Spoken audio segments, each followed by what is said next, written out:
Welcome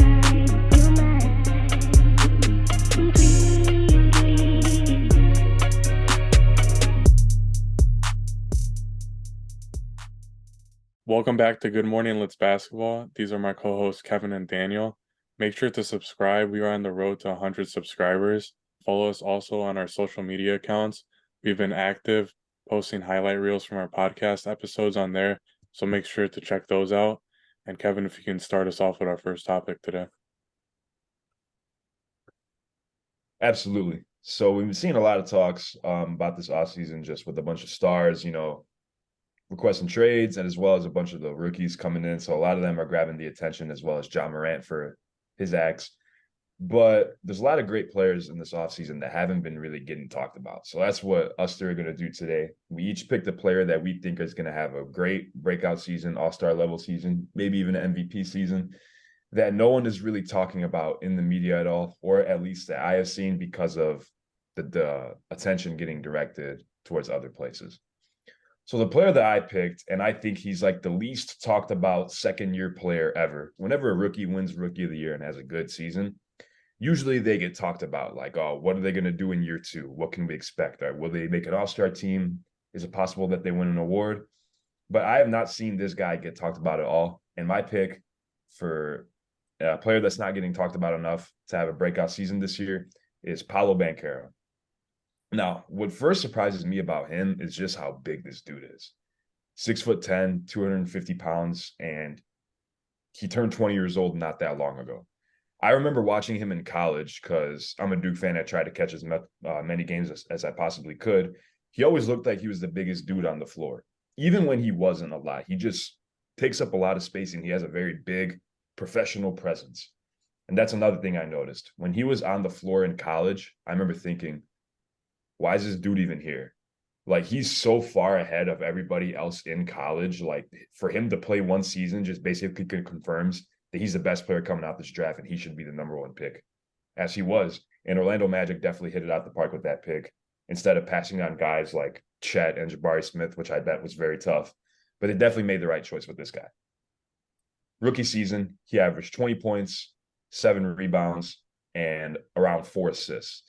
And if I'm not mistaken, I believe the first 5 to 10 games of his NBA career, he never scored less than 20 points, which is already just very surprising. He got really comfortable really early. In one of his first few games, he had one of the nastiest posters of the season, which was very surprising. If I had to compare him to a player he's going to be like, or what I see he kind of plays like, imagine Paul George, except a little bit bigger, a little bit more physical, and able to post up on the block. Now, that's a great comparison because we see a lot of these younger players calling Paul George their GOAT, and they try to model the game after him. And why not? It's Paul George. And dude's definition of hooper, probably one of the smoothest hoopers I've ever seen. And I noticed a lot of Paul George aspects in Paolo's game. But Paolo can also be a great playmaker as well. Like I said, he plays that 3 to 5 position. He can play small forward, but he's a little bit big for it. But I think he thrives at best when he plays in the 4. Also, this past season for Orlando, he even played the 5 some, which I don't think he's going to be doing that too much because they have a lot of young talent and they also have pretty good big men. So I expect him to play the 3 and 4 position a lot more and kind of take over the keys to the offense for the Orlando Magic. But I think he's definitely going to have a great season this upcoming year. He got really comfortable really early, like I said earlier.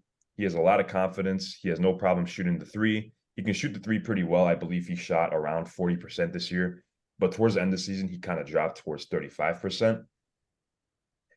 Some things that I could see him definitely working on, though, is his mechanics kind of just becoming more of a all-around scorer, not focusing on just kind of driving your head down and just running to the rim or posting up on the block too much. But, he's a young player. He's still learning, so I don't really see this as a really big roadblock.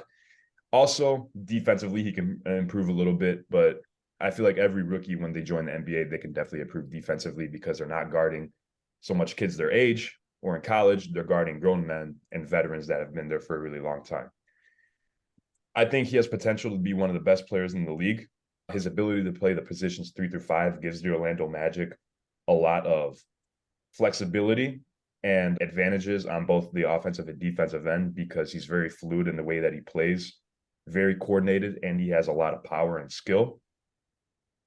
And I think this season he can definitely make a push to become an all-star with fine-tuning that defense a little bit more and kind of just finding more variety, using his variety of ways to score on offense. Like I said, he can shoot the three. He has a great mid-range game and he can post up. His ability to make shots at such a young age is already so good. I feel like that's kind of like the big difference between a college player and an NBA player is ability to make shots, contested shots, wide open shots. He can do that already, which is very good. So this season, I think he'll definitely be an all-star, I think, at such a young age. Be very surprising. But as far as winning any awards such as MVP, I can definitely see that later in his career. Most improved, I feel like he's not really eligible for that. I feel like no rookie or a second-year player can win that award. But like I said, great player. He's also a great playmaker as well, averaging around 4 assists a game on playing on a team where they already have great facilitators. They had Cole Anthony that year, who likes to pass the ball, as well as Franz Wagner, who likes to pass. So maybe that playmaker role might take a little bit of a step back. They could use him as a scorer, but he can't do that as well. But that is my player who I think will have a breakout season, who I haven't seen anything about in this past offseason. I have not seen a word spoken about him, about what jump he can make. So yeah, I like to see what players you guys picked for to have a breakout season that's not getting talked about much. You want to go first? You can go first. A player that I think that you need to keep your eyes on next NBA season is Jaden Ivey. I think he is destined to have a breakout season next year. He is entering his sophomore season, so he's in the same class as Paulo. And towards the end of his rookie season, he got more adjusted to the NBA. And with that, he has more confidence in his playmaking and scoring decisions. During the final 9 games of his rookie season, he averaged 22.9 points and 7.7 assists. He has a nice handle that he uses to drive in the paint to score. He is very effective when he drives down in the paint, and it allows his playmaking to be effective because the defense starts to play help defense and it leaves an open teammate for him to pass to. He has elite level playmaking and knows how to get great looks for his teammates. He is great at being able to create shots for himself, and he has a nice pull-up jumper and a good mid-range. He is good at catch and shoot threes as well. He was a number 5 pick last year for a reason. He's going to have a great year next year. I think that backcourt of him and Cade Cunningham is going to be one to watch in the next few years. And with the new head coach, Monty Williams, I think that the Pistons are going to do a lot better next year. It seems like they got a lot of good young guys that they've got into that Pistons squad. So I think that Jaden Ivey is going to do some good work next season. That was a pretty good pick, honestly. If I'm being completely honest, that's another player that I kind of completely forgot about, which is kind of shameful because he's pretty fun to watch. And we see a lot of people comparing him to Ja Morant, but I think he has a little bit more of a consistent three-point shot than Ja Morant. Hopefully, Monty Williams can coach him up a little bit more on that defensive end because, like I said, that's just a problem with all rookies in the defensive end. He could be a very good defensive player. I mean, he averaged 0.8 steals last year, so it's not like he was terrible on the defensive end, but I agree. I think he could be maybe a little bit better on the defense. Yeah, he's a pretty good off-ball defender, too. He does get like a lot of those like steals within the passing lanes, and he's very fast. He can get down the court and score. And he was a lock for me this year on FanDuel. Jaden Ivey, 15-plus points, never disappointed. So I'm definitely going to be riding the shit out of that this year.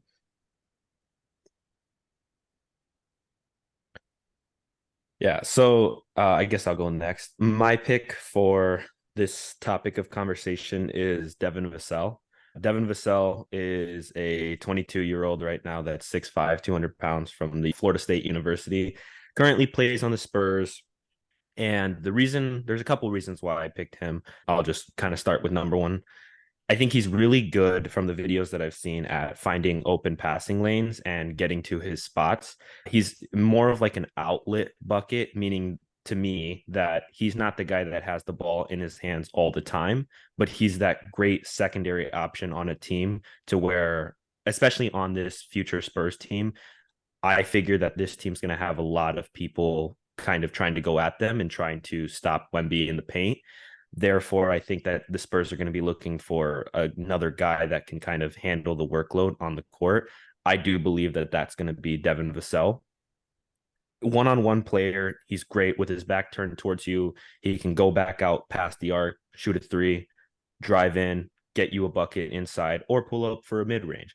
The kid's very talented on both ends of the court. He's a great two-way player.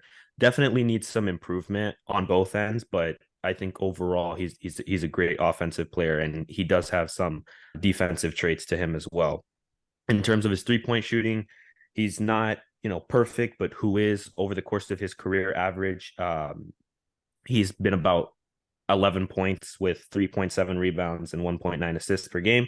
Last season, he made an incredible improvement to up to 18.5 points per game, and the rebounds and the assists kind of still stay average. In college, Vassell just seemed to be a lot more of a complete player from what I've seen.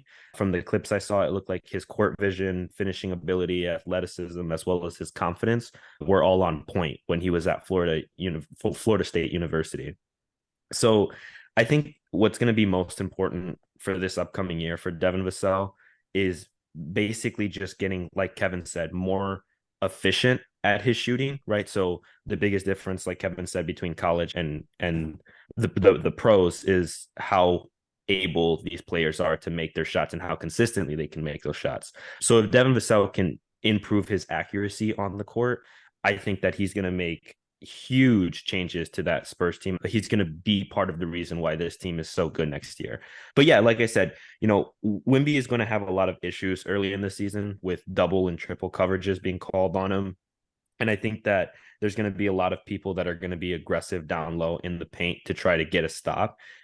And again, that's where Devin Vassell will shine. And I think that that's where he will have the biggest impact on this Spurs team by being a guy that's on the wing or being a guy that's at the top that, like I said, can again shoot from beyond or inside the arc. Yeah, and like I said, that's what in college and in the pros he has been really good at, is being that outlet player. Yeah, there's really not much more to that. I mean, we can only predict how well these players are going to do, but like I said, I really like this player potentially being good next year. I think that the Spurs are going to have, like I said, have to ask somebody to step up now this year and take off some of the workload from Wemby, because like I said, I think he's going to be stopped pretty frequently. And I'm really hoping that, Devin Vassell excels and shines this year and kind of really come into his own. I think that as a player, he could potentially be like a really good addition as like a 1-2 punch for Wemby and that Spurs team. Yeah, that ability to make shots is kind of like what we both said, such a major difference for like NBA and college players. I remember De'Aaron Fox, he had a post-game interview. One of the interviewers asked him, it was during March Madness, they asked him if he was keeping up with March Madness throughout the college season. And he was like, I'm going to be honest, not at all. I cannot watch college games at all. And they asked him why. And he was like, the way he kind of said it, he made it seem like college basketball kind of sucks. I don't think it sucks, but his points were very valid. He said the coaching isn't as good as it is in the NBA, which is kind of a given. But he also did mention that ability to make shots. He said the college players, they don't really have the ability to make shots like NBA players do, like whether they're shooting a contested mid-range or a contested pull-up jumper, or even just open shots in general. So that's something that is very important that I think all young players coming out and joining the NBA need to really focus on is, can you make shots and how can you help us win the game? Something I noticed between all these players too is that they had pretty successful careers early on in college. They were all winners. They all took their teams pretty far and had them to pretty good records, which I think is more important. I mean, everyone can score in the NBA. I don't really think there's such thing as an offensive guy. Bradley Beal stated this too when he talked to his AAU team. I feel like everyone's or teams in general are just looking for players that can help them win. What can you do to impact the game? I feel like these are all pretty good picks. So yeah, as far as players winning a most improved award this year, I don't really know if you guys had anyone in mind. Someone that I had in mind in general as like a second pick would probably be Jordan Poole, because he's probably going to take on a starting role now in Washington. I would hope so. I would think so. They don't really have too much star power over there, especially with Porzingis leaving and Kuzma coming back. I think he'll definitely be in that either starting point guard or starting shooting guard role. So that's like another person that I had in mind that could possibly have a really good improvement season. When looking back, I've been seeing a lot of interviews with Jordan Poole recently asking about like the problems that he had with the Warriors. And it seemed like I don't really know if he had a problem with the Warriors, more so the Warriors had a problem with him. Klay Thompson, you could see during the games that he would get probably frustrated with Jordan Poole. Steph Curry, we saw when Jordan Poole shot a pretty bad shot one game, he ended up throwing his mouthpiece because he was so pissed off and he ended up getting ejected, and Jordan Poole did the same backstage. And the main reason that he kind of, I don't want to say wanted to get out of Warriors, but that problem was there. A lot of people are assuming because it was the Draymond Green punch. But Jordan Poole actually said himself that was kind of the cherry on top. That wasn't the main thing. He wanted a bigger role with the Warriors. He wanted to be a starter, which is another reason why I think that he didn't really get along. So I feel like it was pretty good for him to get traded to a different team, especially where Washington, where he can kind of shine and grow into a bigger role. So I think it would be a pretty big jump for him. But did you guys have any other person in mind that you think could possibly win this award, or like a second runner-up to your pick? I had two in mind. I was debating between Keegan Murray on the Kings and then also Jabari Smith Jr. on the Rockets. I think those two have been pretty good. It seems like they want to improve their NBA game, and it seems like they've been killing it in summer league too. I don't know if you saw Jabari Smith's buzzer beater he had, but that was kind of sick. That play was drawn up pretty well. That pass was perfect, and he hit that buzzer beater at the win. Keegan Murray had like 41 points in summer league, and people were like, why is he even playing in summer league? He's an NBA starter." Yeah, I mean, he even started in the playoffs.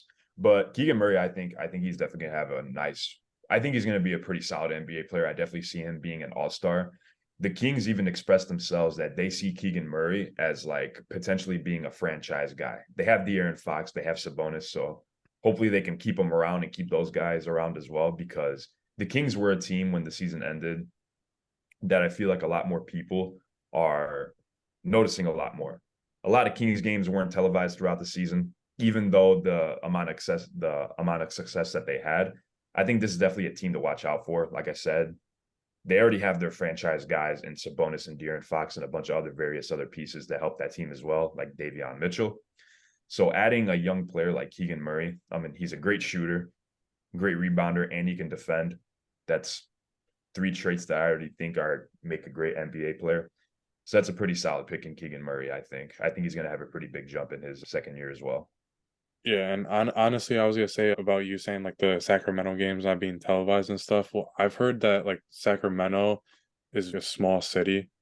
There's not a lot of fans there, and I guess like whenever they do good in the playoffs, that's when they all start going to the games and stuff like that. Buying in a little bit more, yeah. Sacramento is a pretty small city. A lot of people didn't see Sacramento play at all this year until the playoffs came. I can say I'm one of those people. Like I said, I didn't really catch a whole. I only saw highlights and what I saw on Instagram and TikTok about watch out for this team. And I definitely knew that what their skill was, but actually watching them play in the playoffs and be able to compete with the Warriors and taking them to 7, I think this is going to be a scary team in the future. The Kings, I can finally say it's good to see them be kind of back, you know. I mean, from all the time that I've been an NBA fan, the Kings always sucked. They were always very bad, even really bad at drafting. They had really bad draft picks throughout their years. But I feel like they kind of hit it out the park with Keegan Murray. Yeah, I didn't have, that, like I said, Devin Vassell was kind of my pick, but if I had to pick a second guy, I think it would either, well, I like Victor, I have two guys. So my first one would be Jaren Jackson Jr. The reason why I think that he could potentially be really good this year is because with that early season 25 game suspension that John Morant received, Jaren Jackson's going to have a lot of time on that Memphis team to really shine and kind of come into his own as a player.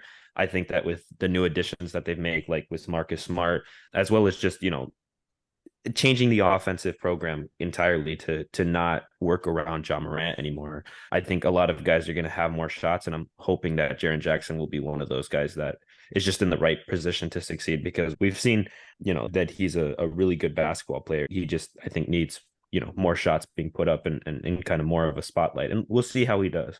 And then the other player was more of like a joking around kind of thing, but Russell Westbrook.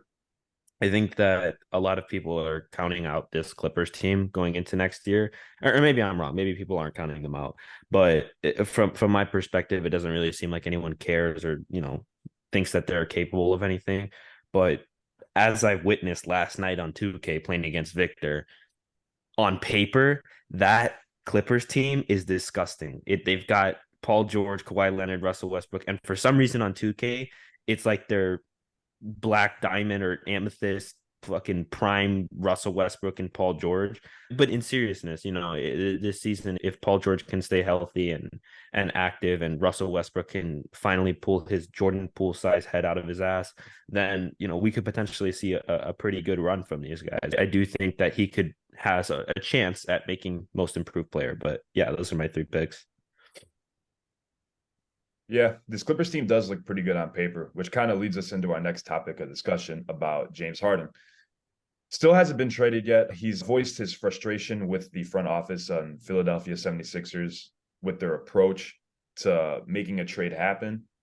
James Harden is very determined to land with the Clippers. I think this is the team that he definitely wants to go to. Playing in LA, maybe he can get some basketball freedom over there. So yeah, James Harden is definitely determined to land with the Clippers. Still working with Philly to get a trade happening. Like I said, this is like him and Dame Lillard. I feel like everyone's kind of just left in the dark and just waiting for a trade to pop off so we can finally wipe this out and not have to worry about it anymore. But my interest is if James Harden gets to the Clippers, who will the Clippers have to give up? I don't think they're going to have to trade Westbrook in this scenario. Philly definitely wants a all-star level player in return. So it's going to have to be either Kawhi or Paul George. Definitely on who they want to move on from. If I had to pick either one of those guys for the Clippers to give up, I would probably say for them to give up Paul George. I feel like they're more invested in Kawhi Leonard. I feel like Kawhi Leonard is definitely better than Paul George. He's a 2-time NBA champion. We've seen what he can do on a team. I mean, he led Toronto to their first ever NBA championship. He took on a role with the Spurs when he was such a young player with all those legends on the team and thrived and won Finals MVP. Now, a team with Russell Westbrook, Harden, and Kawhi Leonard, I feel like this team, I don't really know if this team can make a lot of noise in the playoffs or potentially win a championship. Maybe they could, but this team 5 years ago probably would have been one of the greatest teams ever assembled. Like imagine a prime Westbrook, a prime James Harden, and a prime healthy Kawhi. I witnessed it last night. Damn near. I'm in 2K. I feel like can influence a lot of decisions and kind of showcase what can happen in the future. But yeah, like I said, I hope either the Clippers or the Sixers don't break their backs too much in trying to get this trade to happen, giving up too much.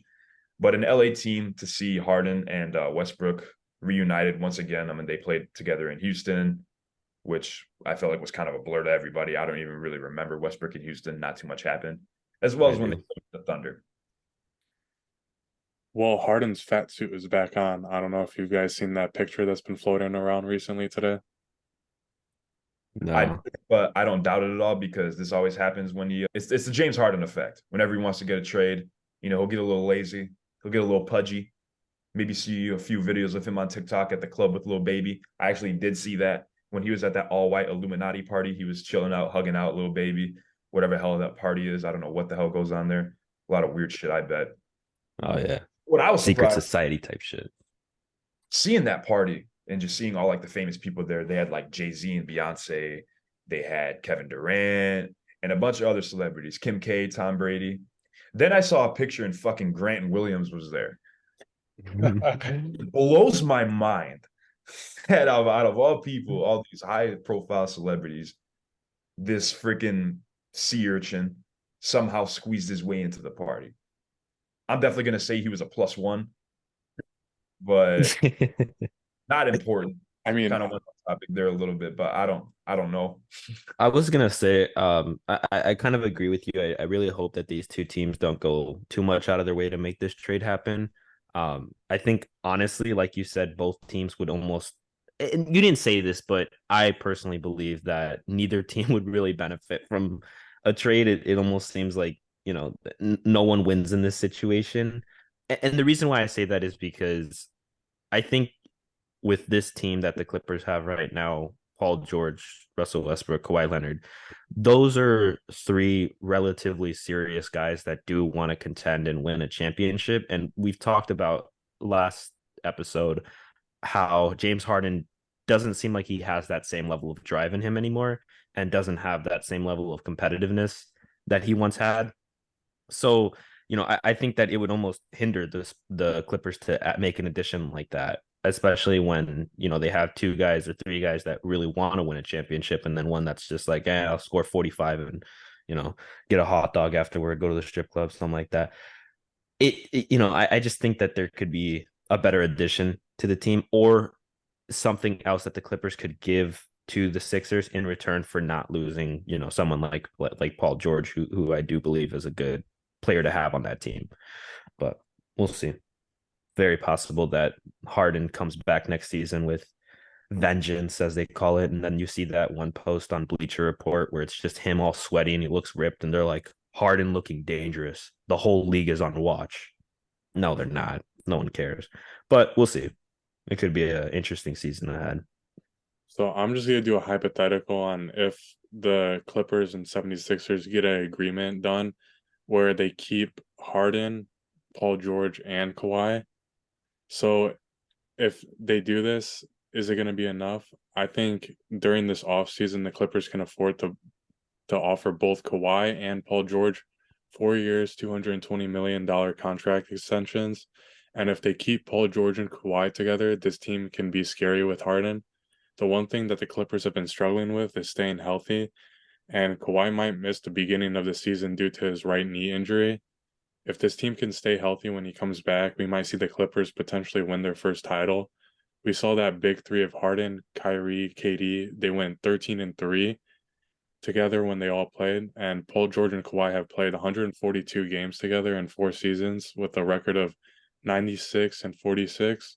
So PG and Kawhi proved that they can win together, and I kind of like this big three better than Harden's big three in Brooklyn, just because this is a better defensively rounded big three. I think if you're going to be a championship contender team, you're going to need to have a top defense in the NBA and a good offense. For example, we've seen this with the Warriors in 2015 and 2022. They had the best defense in the league mixed in with their great offense that we know. And Kawhi is an amazing defender. He's a two-time defensive player of the year and has 7 all defensive selections. Paul George is one of the league's top two-way players and has 4 all defensive selections. So if this big three can stay healthy, they can be dangerous. What Yeah, you said sorry, I it, was man. just gonna I Go was ahead. gonna ask I was just gonna ask Paul George and Kawhi, if they were to share the same court, who plays the three, who plays the four? Or is it like a situation of one of them comes in and out? I think Paul George plays a 2 and then Kawhi plays a 3. And then Really? power How forward. how how tall is Paul George? He's like 6'8". Yeah. That's pretty tall for a shooting guard, or for the two. But I sorry, mean, I just wanted to ask that. he's pretty quick. It's not like he's slow. Right. No, I'm just thinking of a situation where, you know, they do have to share their court, and they play small with four guys, like you said, Russell Westbrook at one, Harden two, Paul George three, Kawhi four, or switch those last two. But I don't know I if think that they might want to do subs and stuff like that too. I So think either Westbrook would get traded or he'd be coming off the bench if they were to keep that 3. yeah, that makes sense. Sorry, Kev, didn't mean to cut you off. What's up? Now I was going to say, Victor kind of highlighted the major thing if this trade were to happen and they were able to acquire all 4 guys is, can they all be on the court together at the same time? Like you said, when James Harden was within Brooklyn in those 2 seasons or season and a half that all those guys were there, they only played 14, 15 games together. And Paul George and Kawhi, in 4 years they've been together, they've only played a season and a half together in retrospect. So yeah, if these guys can stay on the court with each other and work well together, I think this team can definitely make a push for the conference finals, maybe even the finals. You have 4 Hall of Fame level players. Why wouldn't it work? Hopefully just that will to win is there and that hunger is there to win. And I think it would be. They have a great coach there, Tyronn Lue, NBA champion as a coach, led that Cleveland team to a 3-1 comeback, obviously with the help of LeBron and Kyrie, but a game plan had to have been made by a coach. So the coaching's there. They have good pieces there. They have a solid big man in Zubats who can rebound very well and is very aggressive in the paint. The defense is there, with the kind of a question mark on James Harden. There's kind of that narrative that James Harden can't play defense.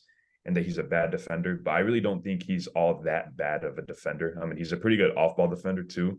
Whenever I see James Harden playing, he's usually in help defense. He gets a lot of steals in the passing lanes. And then Westbrook as well. I mean, he's a very good aggressive defender as well. We saw that a lot in the Phoenix Sun series when he made a lot of big plays against Devin Booker.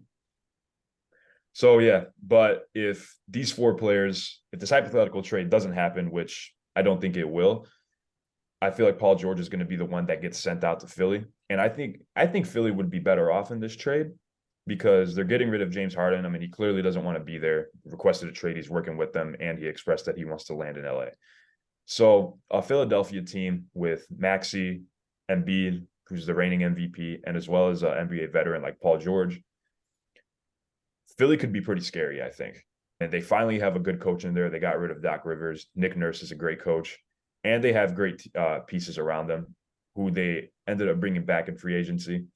So I think Philly could be a pretty top contender in the Eastern Conference. Hopefully they can make it out of the second round, which they don't think they ever have in the past decade with this process shit going on and all the amount of players that they've had coming through there, like Jimmy Butler, Markelle Fultz. I don't know if they'll it's hard to say, but I feel like they'd be better off than they would with James Harden. But like I said, that second round just gets to them. I don't know if they would be able to squeeze it out, but I feel like they would be better off than the Clippers having James Harden with having Paul George on their team, pairing with Joel Embiid. Yeah, I mean, I agree. Yeah. I'm just going to move on. But another trade that we're still kind of left in the dark about, which is the one that I want to see happen more, is Damian Lillard. And hypothetical situation, say tomorrow we get that Woj bomb that Damian Lillard has been traded to the Miami Heat for whatever. I know they expressed sending about 3 or 4 future draft picks, as well as Tyler Hero to Portland for Damian Lillard. Paul Pierce stated on whatever show or podcast that he was on that the Heat will not be a contender in a Damian Lillard trade. Now, Paul Pierce has said a lot of crazy shit throughout his career, that he's one of them being the fact that he's better than Dwayne Wade, which isn't true. But I think he was right on this one. I think with Damian Lillard, I don't think the Heat are a contender because if they acquire Damian Lillard, we're assuming that they got rid of Tyler Hero and they don't have future draft picks. Gabe Vincent isn't there, and Max Strus isn't there anymore. With those guys on the team last year, the Heat still weren't a contender. They were a play-in team that made it very far. They were a good team, but I wouldn't call them a contender last year. They were a 7 seed. Now, those two key players who were very important to that team's success last year in the playoffs, they're not there anymore. And now they have Damian Lillard, and in return, they have to give up another one of their very solid players. So I really don't see a Heat as a contender. Will they be good and make the playoffs? Yeah. But there's a fine line between being a play-in team, being a playoff team, and then being a contender. Last year with all those guys, they were still only a play-in team. And not having those guys there, I just don't really see Damian Lillard being able to pick up as much slack with Jimmy Butler and Bam to be able to lead them to the finals again with all those key role players being there. I mean, they've made the Eastern Conference Finals the past 3 years. I think they're still going to be able to be a great team. And in the Eastern Conference, it's just during the regular season, it just seems like they couldn't care as much. And once playoffs comes around, that team just switches into a new year. When they unlock playoff Jimmy, and then, I don't know, just all their role players start playing out of their mind. And I think although they lost Max Strus and Gabe Vincent, I think some of the guys that's going to pick up the slack is going to be Tyler Hero. They're going to have him back. And then Nikola Jovic, I think we're going to start seeing him play this year. And then maybe the rookie Jaime, he might play as well.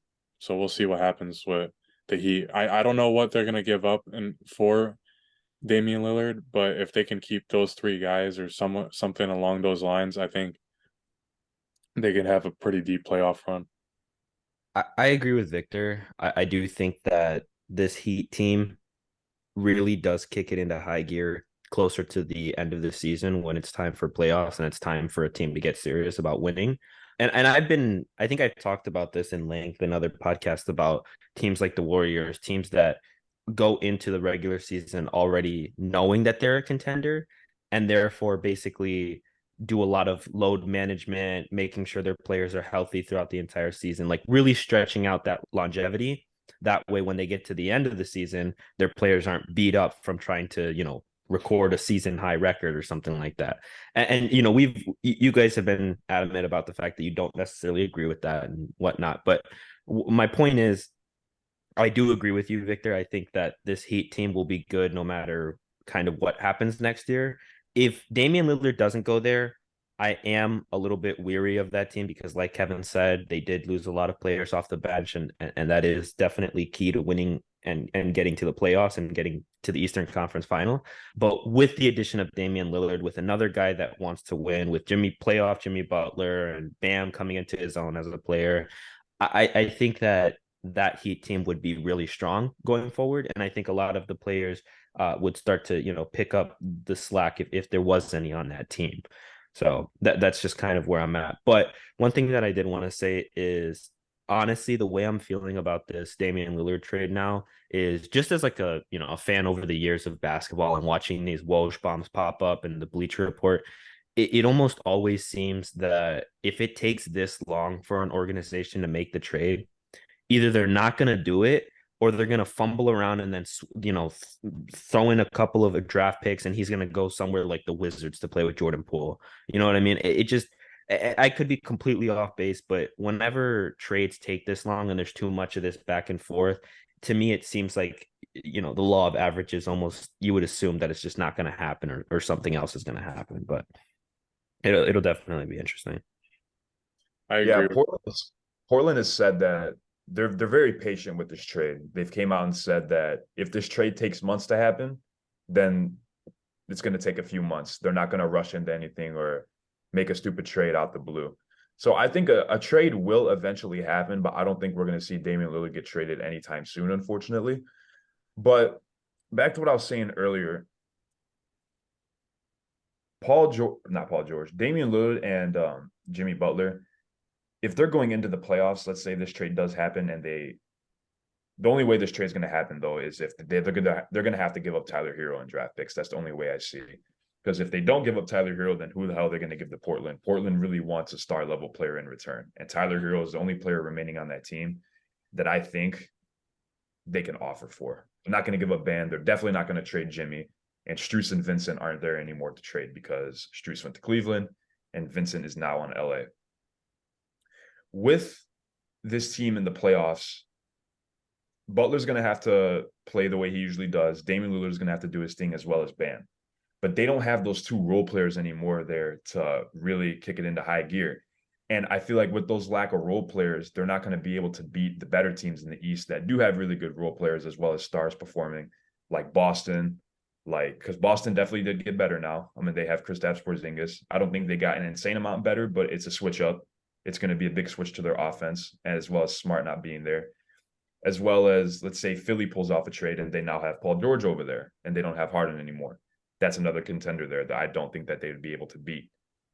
As well as Milwaukee. Milwaukee is definitely one of the better teams in the NBA. They have arguably the best player in the NBA and probably one of the best teams overall. Drew Holiday, Brook Lopez, Chris Middleton. I don't think Dame Lillard and Jimmy Butler solely alone will be enough to take down those teams and make the finals again because they don't have those role players there anymore. Those role players, Strus and Vincent, were so important to that Heat team. And they have a lot of young players as well. I mean, Haywood Highsmith, he put in a lot of good work into the playoffs in the games that he got in. I mean, he played a lot when Vincent went down with injuries, but when Vincent was there, he didn't really play at all. As well as their second-year player, Nikola Jovic. We don't really know how good he's going to be yet. I think he'll be pretty solid. And their rookie, Jaime Jaquez, I feel like he can probably put in good minutes, be kind of a hustle guy for them. But with the Dame Lillard trade happening and them getting rid of Tyler Hero, I just don't really see it as enough as them two being able to – I don't think they'd be able to pick up enough slack for those role players not being there. I could be wrong, stuff has not really went very well whenever people doubt the Heat. They always find a way to fight back. But I just don't really know if I see that happening for another consecutive year for them to be able to make a push to the finals. Yeah, I mean, I'd say I somewhat disagree with you. I think it's well, and you didn't exactly say that it's impossible. You said even specifically that it is, but if you look at other teams that are similar to that situation, I mean, the Mavericks, we've talked about how you have two players in Luka and Kyrie that are phenomenal, and then nothing on the bench, and they missed the plan. So, or did they miss the plan? Yeah. They did. Okay. So, you know, to me, it doesn't look good. If they, like you said, going into this next season, if you do have just Damian Lillard and just Jimmy Butler, it's not, it's going to be really difficult to go up with some of the better ran offensive teams in the NBA. Like you said, last year in the playoffs, we saw how much a good offensive Celtics team, how much a good offensive Celtics team can just beat other teams' ass. Like when that ball is moving efficiently on the court, they can't be touched. So it'll be really interesting, especially like we said, with New York coming into their own and getting better, as well as the Bucks hopefully making a return. They haven't really been too loud in the last few years, but we'll see. I'm saying it like they didn't win the championship like 2 years ago, but Yeah. it'll be interesting. And Miami's a great franchise too, and they have a great head coach, Eric Spoelstra, and great front office. I don't think they're gonna trade Damian Lillard and I mean trade for Damian Lillard and not get something great in return. So I don't know exactly what's gonna happen. I don't know how long this trade's gonna take, but I feel like once they get Damian Lillard, they're still gonna be a pretty solid team, and they're not gonna lose a whole lot. Yeah. It's just a matter of fact of when this trade happens. This summer, I don't really know. It could happen in about a month or two. My guess would probably be near the trade deadline or in the early part of the season that I could see this trade happening. But it seems like they can't find an agreement. It kind of seems like Portland doesn't really they don't really want what Miami has to offer with those two world players leaving. So this trade is going to be pretty difficult to make. But when it gets made, if it gets made, it's going to be pretty interesting to see which teams, and we'll be kind of further to better judge on which team is better off. And then really seeing the roster and like potential lineups of what we can see during the season and in the playoffs. But with Dame Lillard and Butler and then Bam, hopefully Bam he's probably gonna have to take on a bigger offensive role without those wing shooters being there. And Bam struggled a lot in the playoffs offensively. And that it wasn't just last season, it's been the past few seasons whenever the Heat have made a pretty good playoff run. He still does this thing on the defensive end, grabs his rebounds, but they need him to take on like a little bit more of a scoring role. And he can't score. I've seen him make the mid-range shot. I've seen him post up on the block and score down low. But for some reason, whenever it seems like he gets in the playoffs, he kind of just gets the yips for some reason. We Yeah. saw it a lot in Boston and in the series before that. He played horribly against Boston. Even on the defensive end, he wasn't too amazing. Offensively, he Let's was basically non-existent, averaging 6, 7, 8 points. They can't have him doing that. So if a trade does happen with Damian Lillard, he's going to have to take on a bigger offensive role. And I don't know if I can see him becoming a 20 points per game scorer this season. I mean, just yeah, 20 point per game type of player is I think a little bit of a tall order to ask of man, but I don't know if you were watching the finals this year. He did seem the transition from playing the Boston Celtics to the Nuggets. I did see a little bit of a change in the efficiency on offense from Bam. He did seem to take a little bit more shots and kind of, get to his spot a little bit more frequently and take those pull up jumpers and things like that. But is that going to be enough? We'll have to see. And I don't know how well of a offensive player he can be next year when the ball is mainly going to be in the hands of other people. But it'll be interesting. Also, why did you use the term yips? That shit caught me off guard, bro. Yips? You never heard someone say they have the yips when Oh, I've heard someone. Victor, why are you laughing? I'm Because that was curious. hilarious, bro. I've never heard that before in my life. I just they watched an episode of Psych where he was talking about Sean gets the yips, and he's like, "Yeah, it's a whole thing." I don't know. That's just funny that you used that. All right. No, it's like literally the best way I could have described it. During the playoffs, he was playing like you. But when he got to the finals, like he was playing great, but everyone else started sucking. Caleb Martin couldn't even score 6 points. Vincent and Strus were shooting like 0 for freaking 9. Well, Vincent was shooting pretty well early on in the finals, but Strus shot like a combined like 2 for 14 those first 2 games. Damn. Yeah, no, he did not do very good. So Those of are course, like your numbers. when Bam starts playing great, everyone else kind of took a hit. And as far as speaking on my numbers, we'll get an Wait, IRL video coming soon. I feel like the fans definitely kind of deserve that of our podcast. what Eventually, did you say? I was just saying you want to talk about my numbers. I don't really talk about my numbers. I kind of just let them speak for themselves and my game speak. So eventually we're gonna get that IRL video out for you guys, the little King of the Court, maybe 21. And I really show you what I can do to these bums because I'm sick of it. Dude. Oh, just wait. One-on-one, Kevin. I'm just gonna leave it for the video. Me too. I'm not speaking on it anymore. One thing we can't speak about though is this future Houston Rockets team. We talked about it in previous podcasts with the new additions that they made. Dillon Brooks had some interesting to say, which he usually does. He spoke on the potential of this Houston Rockets team, and this team does have potential. He compared this team a lot to the Grizzlies. He said Jalen Green compares a lot to John Morant. Jabari Smith compares a lot to Jaren Jackson Jr., which I think is very incorrect. I don't think those guys play together or play like each other at all. I feel like they're both just big dudes that can D up a little bit and hit an occasional three here and there. But I kind of just dove deeper into this Houston Rockets team, and I think they could be pretty solid. I think they could crack a play-in position. I mean, they have a good coach there. Getting on that winning track is just the main thing. And Ime Udoka did state this, that to get on that winning track, we need to bring in guys that have won before. And they did just that. They brought in Van Vliet. They brought in Dillon Brooks, who has, I would say he's a decent NBA veteran. I mean, he was on the Grizzlies when they were succeeding. But as far as Houston Rockets success, I feel like it'll take probably a year or two to let these younger guys kind of grow into their roles a little bit. Jabari Smith has been playing pretty good in summer league, which a lot of people were kind of hating on him for playing in the summer league. They're like, "Oh, like you had a good rookie season, you were a starter. Like, why are you playing in summer league?" But I kind of like that. He's not taking time off. He's trying to get in as much work as he possibly can. He wants to be a great player. He wants to succeed.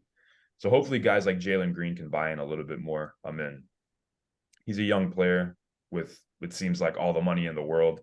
So hopefully he can get his mind on track to be able to play winning basketball with these veterans there to more push him, as well as a great head coach. Yeah, Yeah. I'm gonna put my prediction for how long it'll take for the Houston Rockets to make noise at 3 to 5 years. That's all I wanted to say. I think it'll take a little bit longer for them to develop as a team, but I do think their future is bright. I just think that a 2 year span of them being somewhat successful is a little bit premature just because this team's going to need a lot of rebuilding, let's say. But that's all I want to say. Sorry, Victor, go ahead.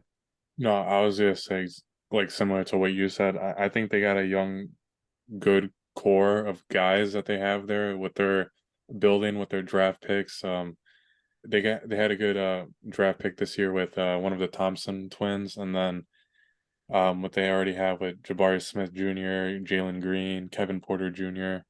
Just a lot of great talent there, and I think it's gonna take a while for these young guys to get adjusted to the NBA. They kind of remind me of the Cavs team, what the Cavs have right now, and I think they're like in the beginning stages of this like Rockets being good. I think maybe like Daniel said, like maybe 3 to 5 years, we'll finally see this team do really good. What do you guys think? Maybe 30 wins next season, or maybe 35? What do you guys think?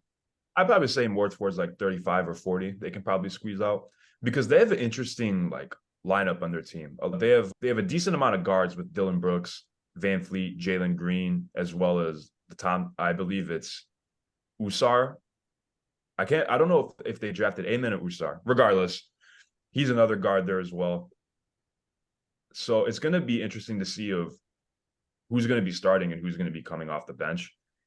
I doubt that Van Fleet will be coming off the bench. I mean, I'd definitely say he's probably one of the better players on the Houston Rockets team. Maybe Dillon Brooks possibly coming off the bench, which I think would be a shame because you paid him $80 million. It's going to be kind of sucky if he comes off the bench.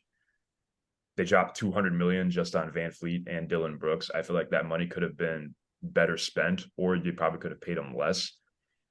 So it's an interesting lineup to see how these guys are going to play with each other. But like I said earlier, they do have a good head coach. First season prediction, I would say probably 30 to 40 wins. I can see them kind of squeezing out.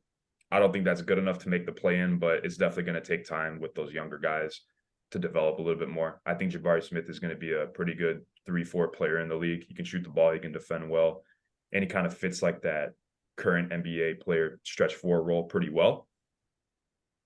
But yeah, just hopefully these older veterans are able to kind of just instill more motivation to these younger players, because the younger players are their future. These older guys, I mean, I don't really know the ages of them, but I know they've been around for a little bit. So hopefully they can kind of get on that win train and success while they're still fresh and a little bit younger.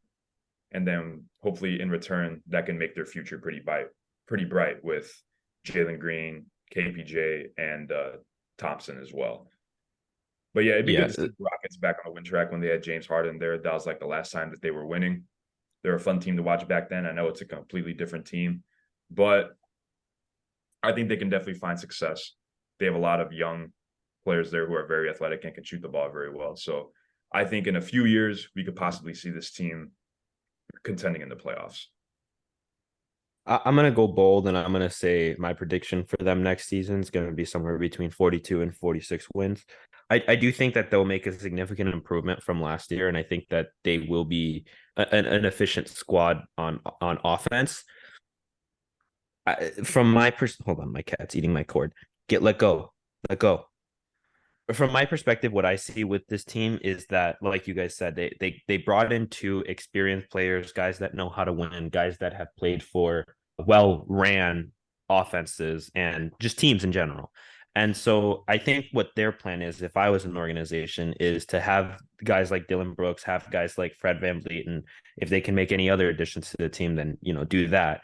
But basically, just bring in guys to motivate and to get the younger players into a position where they feel like they're in a well-ran offense and they're in a group, in a team that trusts each other and that has good chemistry and all this other stuff.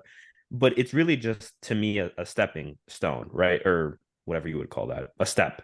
I think that long term, they just brought in these two players to improve their younger players, which, like you said, I don't know if I would have spent $80 million to get them, but it's not up to us, and it's up to them, I guess. But yeah, I think that next year they can be really good. I think that they have so many options coming off the bench and so many young guys to where they can try a lot of different starting lineups and lineups in general.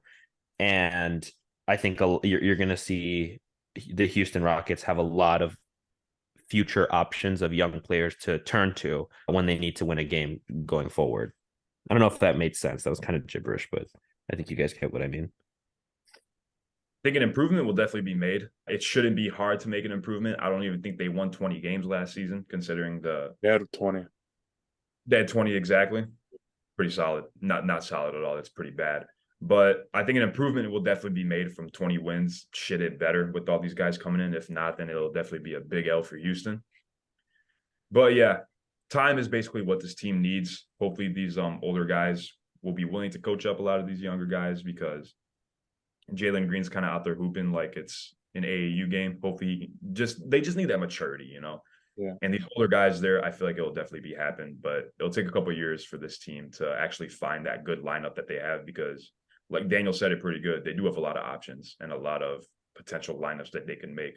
So it's going to be pretty interesting to see the very first game of the season on who they throw out there and who they have coming off the bench.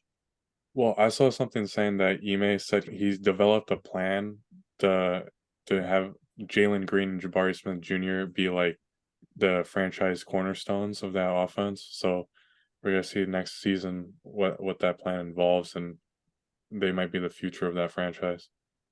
No, I definitely agree. I feel like they feel pretty comfortable with their two guys who they want to lead their franchise, in Jalen Green and Jabari Smith. I mean, those guys have, I'm going to say, all the talent in the world to be able to be great NBA players.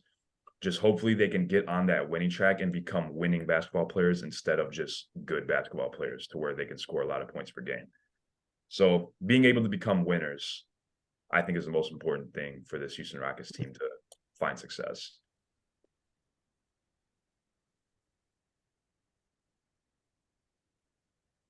Now, further speaking with future NBA stars, Colin Cowherd stated on his show that future NBA stars are more so overseas and you're not going to find them in college. And I kind of like this take because we said earlier in earlier episodes of our show that future basketball is going to be European and overseas. And I definitely agree with that. With basketball growing in popularity, we're seeing a lot more overseas players getting drafted and getting signed to teams. And we're also seeing a lot more other younger players taking different routes that are not college, joining G League, joining Overtime Elite like the Thompson twins did. So I couldn't agree more, honestly. And one of the major things that he said that I really liked about is that these overseas players are getting championships and gaining good winning team basketball experience, while these college players are getting clout. Couldn't have stated it better myself. I would probably guess that these college players that have a lot of NIL deals are making a lot more money than the overseas players. I don't really know what the overseas contracts consist of, but I don't really think that they get as many NIL deals as college because it's hard to watch an overseas game. I don't think I ever have. Like the only game I saw of Wemby play last year is when they played a G League team and it was on ESPN or whatever I watched it on. So they don't get as much clout as a lot of the college players do, obviously because college basketball is very popular, more than overseas basketball. And like I said, the money that they make. I expressed earlier in past episodes that the NIL, it's great that these players are be able to make money off their name, but I feel like that they don't have an incentive to get better because they're already making hundreds of thousands to millions of dollars just being good in college. So I feel like that has a thing to do with it. We've seen this with Angel Reese. She said that she'd rather stay in college because the amount of money she's making playing at LSU is way more than she'd make in that WNBA.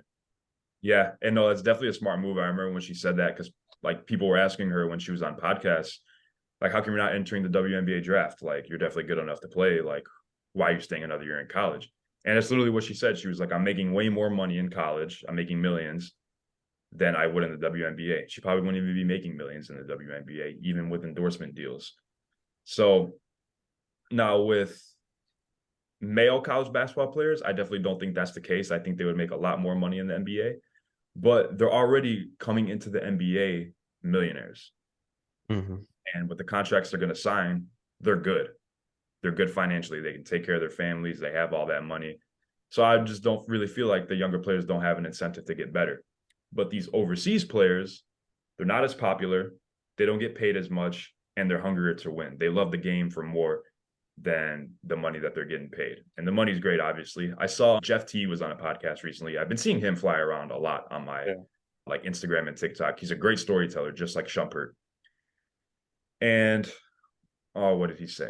Oh, he asked all the guys around them, would you rather win a championship or get a big contract? And I don't know your guys' answer. An NBA title would be amazing. Not a lot of people have done that. And just getting that ring with all the diamonds, that massive ring on your finger, I feel like would be awesome. But $100 million is $100 million. That's generational money. No one makes that. And that was all their answers too. And I'm going to be honest, that's my answer as well. Yeah, but I feel like, yeah, exactly.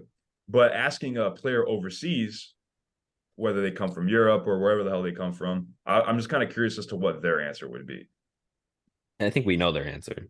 I feel like it's pretty obvious. I mean, not saying that other countries are, no, because that's not even the same thing. Basically, what I'm trying to say is that I don't think there's the same level of passion to win a championship overseas that there is here in the States because it's not that popular of a sport.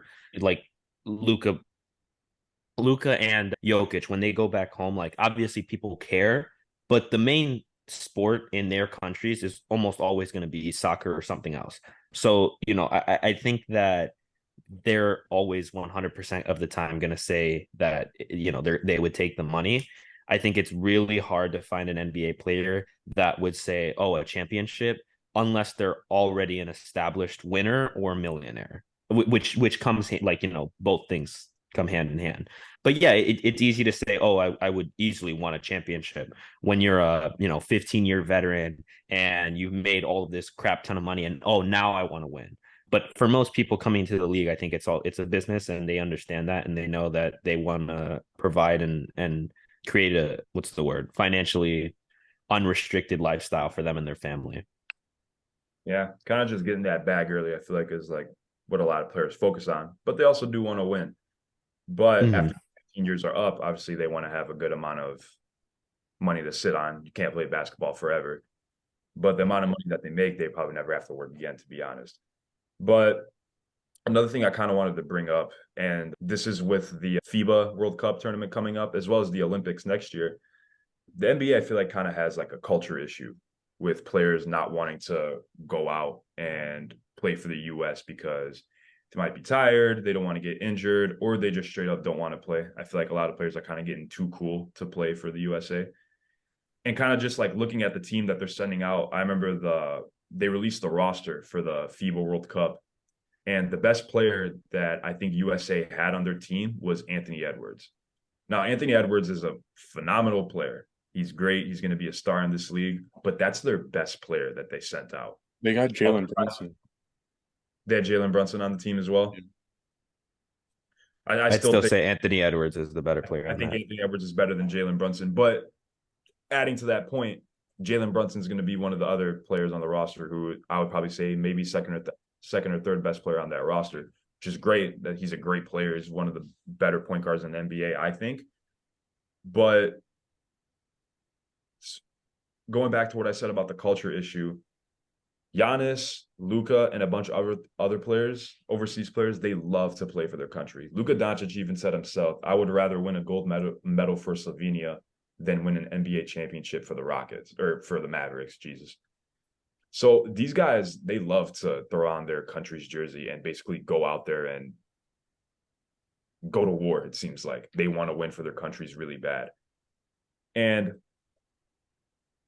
I'm trying to think of who else was on that USA men's team for the FIBA World Cup. They had Walker Kessler on the lineup. Now he's good. He's a young player. I think he'll be solid. He's a good defender. But they couldn't get anybody else to send out there. Like it's just kind of like weird to me. I always thought it was weird that the players don't really seem interested in playing for USA, while these other foreign NBA players, they would do it in a heartbeat. They would play for their country. So Yeah, I mean, I feel like it kind of goes hand in hand on what Colin Cowherd was saying earlier about the future of the future NBA stars. You're going to find them overseas, not so much in college. yeah, I mean, I don't know. I think so. Okay, first I'll say this. I think the goal of any sport, worldwide, is to go international. I watch a lot of Formula One, and we'll say soccer too. Soccer isn't as popular in the US, neither is Formula One, but both FIFA and the F1, FIA or whatever, the coordination for that, they are trying to make a big push towards growing interest in the US of viewership. So the same thing kind of applies to basketball, right? The goal of basketball should be, you would assume, to spread out internationally and have basically like a bigger tournament where the best of the best basketball players in the entire world come together to play, not just centralized here in the US. But one thing that I think would need to happen is to create more teams in other countries and do things like that. If we don't do that and we just bring a bunch of foreign players over to the States and there's the same level of viewership that there's always been here, I don't think that that's a great thing for basketball, just because I think that for a lot of fans, and this isn't me, I mean, I love watching, foreign players play because they usually, right now, they kind of lead the league. I mean, Giannis, like you said, is the best player foreigner. Jokic just won a championship foreigner, and Luka, one of the best players in the league right now. So, for people from other countries are definitely dominating the league right now. And I think that that's a good thing, but I think for some fans, it makes it harder to kind of like not attach themselves to these players, but to engage with the team and be as excited for the team when the player doesn't even really care. Because what I mean by that is like Jokic, I'm not knocking him, I'm not dissing him. Denver's fan base isn't very strong. They're just not a very, they didn't care when they won the championship. There's a video of somebody going around interviewing people at the Denver parade, and he's asking him soccer players' names. Victor actually showed me that video. He's like, "Oh, how do you think Jack Grealish did, this season?" And they're like, "Oh, he did great. We really needed him off the bench." So as a fan base, they're not very good. And then additionally, when their best player is basically saying like, "Oh, when's the parade? It's Thursday. That's too late. I need to be back with my horses." Like dude doesn't even want to really be there. He wants to be back home, and that's great. That's credit to him. But the more type of players that you bring in that are like that are just here to win and then go back home, the less or the more I think your player or your fan engagement overall will go down. But that's being very, I don't know, I'm not going to say that word actually, but I'm assuming that that would happen, and it's very likely that it wouldn't. But I just think that if we were to bring in more foreign players without establishing other teams anywhere else, it would be detrimental to the league personally. Yeah, I'm just gonna be honest. I don't think it's like necessarily the fact that Jokic doesn't want to be there and that makes a fan base not want to cheer them on. I just think Denver's fan base isn't that good as or strong. I mean, when we went to Denver, dude, the tickets were cheaper than I've seen NBA tickets. Like we could have sat like 100 level for very cheap. And I think Under that 200 bucks. yeah, it was insane. I've never seen tickets that cheap because going to Bulls games, they're always very expensive. But I was gonna say, I think like when you think of like the best fan bases in the NBA, I don't think of the Denver Nuggets. The first couple teams that come to mind is the Lakers, Knicks, Celtics, Bulls. Large organizations like that, or like big cities like that, are gonna have the biggest fans and best fans in the league. Yeah. I feel like a big contributing factor to that too is just basketball not being the most popular sport in America, though, too. Because I'd probably say the most popular sport in America, viewership wise, is probably football. Like when you watch an NFL game, the crowd is always sold out, it seems like, even if it's the Chicago Bears. Denver Broncos, I know they have a pretty good, strong fan base. So their love, I feel like, is more towards that team than it would be for the Nuggets. And the NBA season is very long. It's going to be hard to have like a very active crowd. And the only time that you can really see an active, loud crowd is during the playoffs. And from what I saw from the finals, Denver did seem like they had a pretty good, solid fan base, but they had to get to that point in order to get that like that sold out crowd there. And not a lot of Right. teams do that, obviously. I mean, there's not every team's going to make the finals. Only two teams do, and only 16 make the playoffs. And even then, it'd be still kind of hard because the Heat, I remember watching their games at the start of the games, it would kind of take to the second quarter for that stadium to fill up a little bit more. Mm-hmm. So yeah, I feel like, and also just baseball being very popular too. I mean, it seems like baseball games are always kind of sold out. So with Yeah. basketball growing in popularity overseas, I feel like bringing in overseas talent can really kind of help the viewership. And speaking on what Daniel said earlier about adding more teams, I think an expansion team is definitely going to be coming in the very near future. I would like to see another team thrown in Canada, maybe like Vancouver, or there was other speculation that they were going to add a team in Mexico City. So if they did add an expansion team that's out of the country, it would have to be North America. I'm definitely assuming it'd be kind of hard to add an NBA team in Europe or Africa just because whenever they have a home game, it's going to be a pain in the ass for that. It to me, it would make a lot of sense though. I just wanted to say that real quick, like a European, located team, just because it seems like that's where the majority of these phenoms of basketball are coming from. You know I what don't they should do? I don't really know if that makes a lot of sense though because they have 41 road games a year. Are they going to want to fly to the other side of the country 41 times in the whole year? Even Right. No, I know. Yeah, sucks. I would that hate would that. If I got traded to that team, I would probably retire if I'm being completely honest, because that's just a pain in the ass. probably live like a king wherever they put you, though. No, definitely. But like I said, North America is probably going to be where an expansion team is going to be added. And that's For sure. if they do it in Canada, like let's say like Winnipeg or like Vancouver or Mexico City. I feel like the two leading teams to get a team in the NBA are going to be Pittsburgh, because that's where David Stern is from and he really wanted a team there before he passed away. And then Vegas. Vegas is a growing city with their professional sports. I mean, they have a hockey team there finally who had they won the championship their first year as an organization, which is just crazy. And then stated that he would want to own an NBA team in Vegas too. So I definitely see that happening too. Maybe when he retires, he'll finance a team in Vegas. So we could probably see one there. Yeah, I don't know where they're gonna add teams. I saw something saying that if they do expand, one of the teams that's gonna move to the east is gonna be the Timberwolves. And then I want to say Nuggets, but I'm not sure. Hmm. It was a couple. Nuggets moved to the East. Yeah, I'm gonna look it up really quick. Give me 1 second. I saw it last night. If they were to expand the league, there was three teams that would move to the East. I would want to see it. Personally, I would like to Okay, see Seattle. it's gonna be the Grizzlies, Timberwolves, and Pelicans that move to the Eastern Conference. What were you gonna say, Kev? You said you would be interested in seeing what?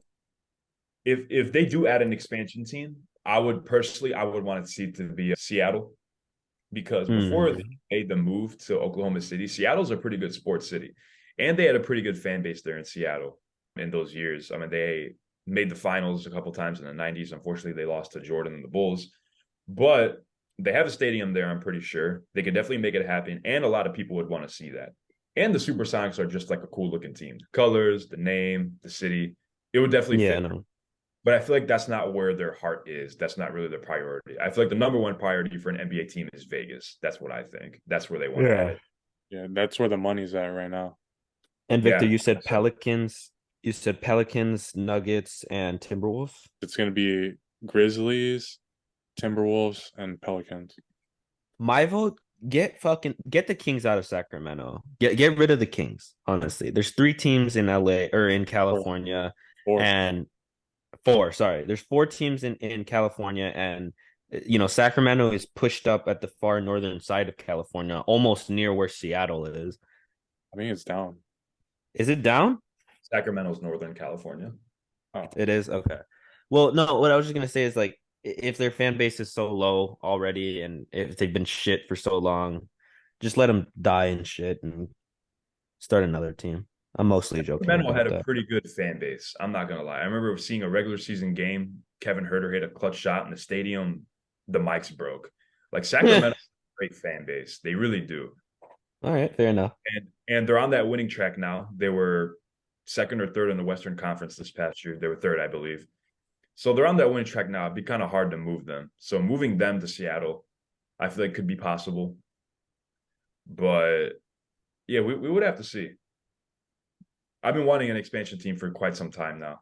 In Seattle, that's where I want it, but I don't think that's going to happen. It seems like the heart's in Vegas, like you guys said, that's where the money's at. And LeBron said he would want to own an NBA team in Vegas. So whatever LeBron says goes pretty much. I mean, when he retires, I think it's going to be a struggle to have the NBA keep going because the players are going to be, whoa, LeBron's not here. Who are we going to compete against?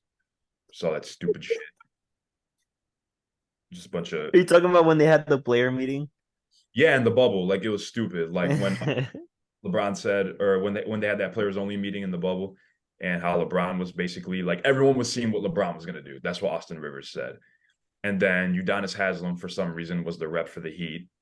He came up there, grabbed the mic, and said, "If Bron's out, so are the Miami Heat." And then he dropped the mic. And then those two teams actually met in the finals, and they got smacked. But yeah, LeBron's kind of like the leader of the friend group. You guys remember those memes that were popping around? Yeah, He really is. I mean, I feel like the NBA does rely a lot on like what LeBron's gonna do because he's that top dog. is facts. He is.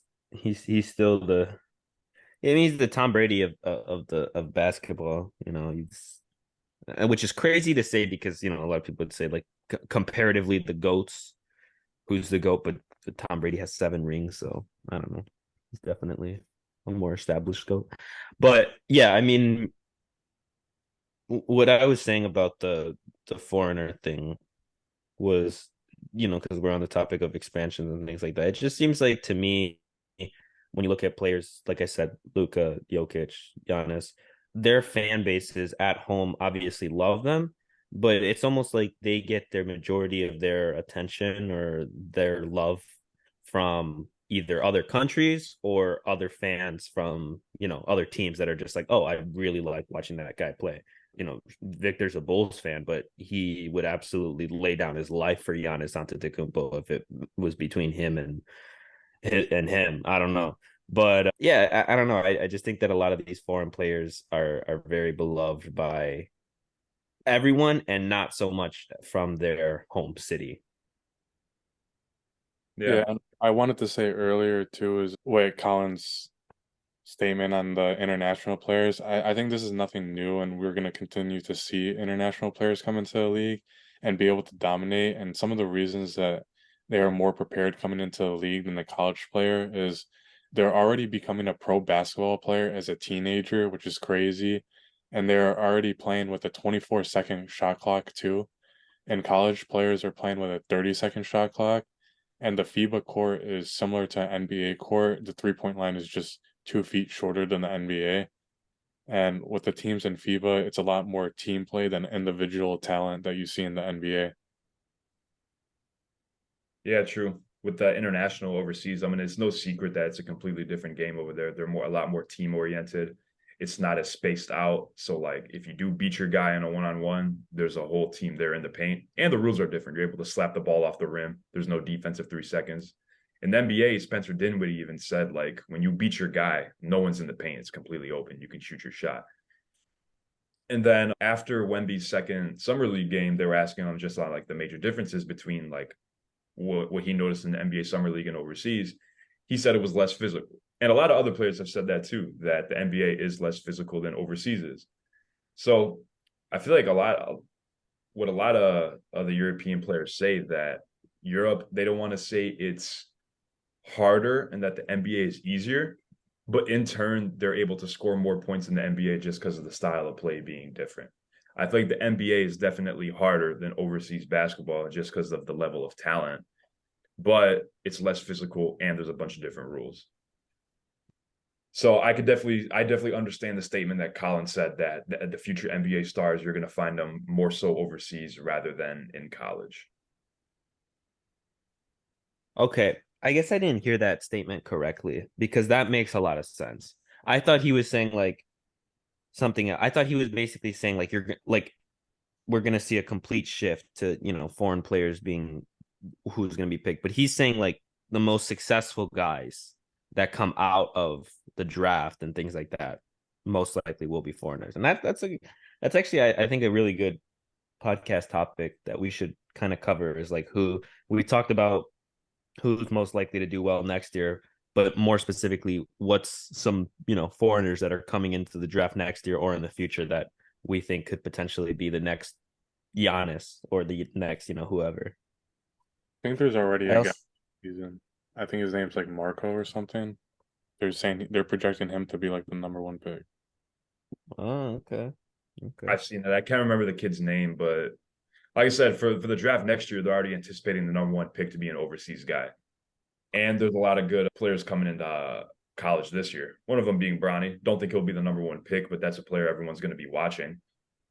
Like Bronny definitely has more clout than any overseas NBA player right now. That's kind of a bad example just because of who his dad is, but like he already has that clout and we haven't seen him play yet. So that wraps up another episode of Good Morning Let's Basketball. We appreciate you guys tuning in. Please make sure you subscribe to the channel and follow all of our socials at Good Morning Let's Basketball. We've been pretty active on our Instagram reels and our TikToks as well. So make sure you guys are liking and sharing those with your friends. Follow all of our socials. They'll be linked in the description. And we'll see you guys next week.